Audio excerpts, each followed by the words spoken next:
Sabi ni Boss Manny, tatahiin niya daw bibig mo, aray ko. Pamalay mo, gawin niya. Di ba?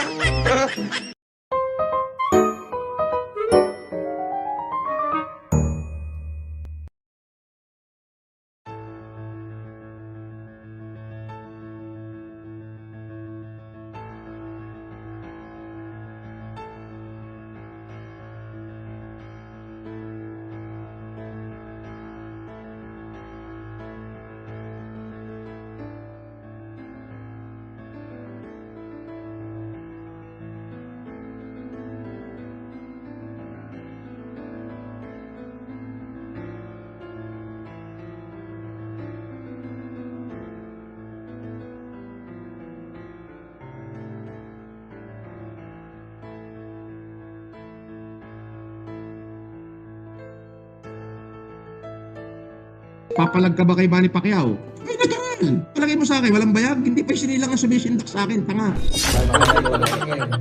Ayan, attorney. Bad boy ako nung araw. Boss, nalaban ka ba na suntukan kay Manny? Siya ang tanungin mo. Huwag ako.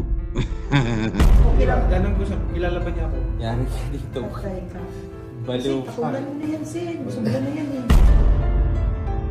Boss, kaya mo bang hamunin si Manny Pacquiao ng suntukan? Sabihin mo sa kanya, siya maghamon, darating ako. Oh. Sige. Wala ka among gloves, ha? Kama-kamao. Laban ako dyan. Okay.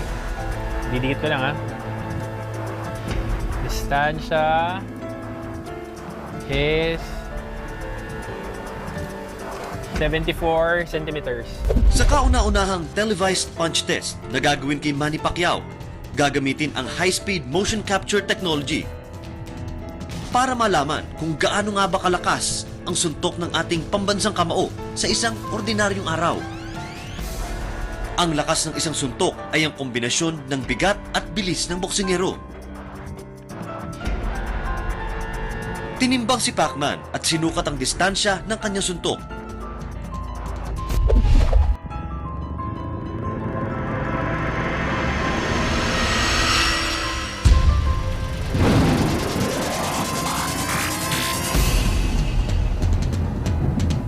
.12 of a second ang bilis ng kamao ni Pacman.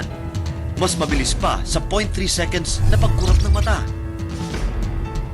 Dahil sa kinetic linking, ang pwersa ng suntok ni Manny ay galing sa kanyang buong katawan.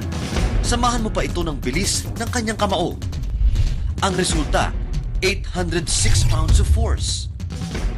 Pag ikaw ay nasuntok ni Pacman, para kang tinamaan ng isang shotgun.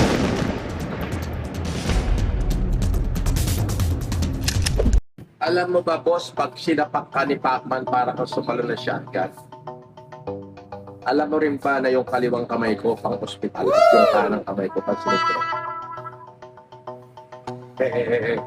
Don't underestimate me, okay? Parehas lang ang edad natin. Parehas. Parehas kami pinanganak. Parehas kami Gen X. Okay?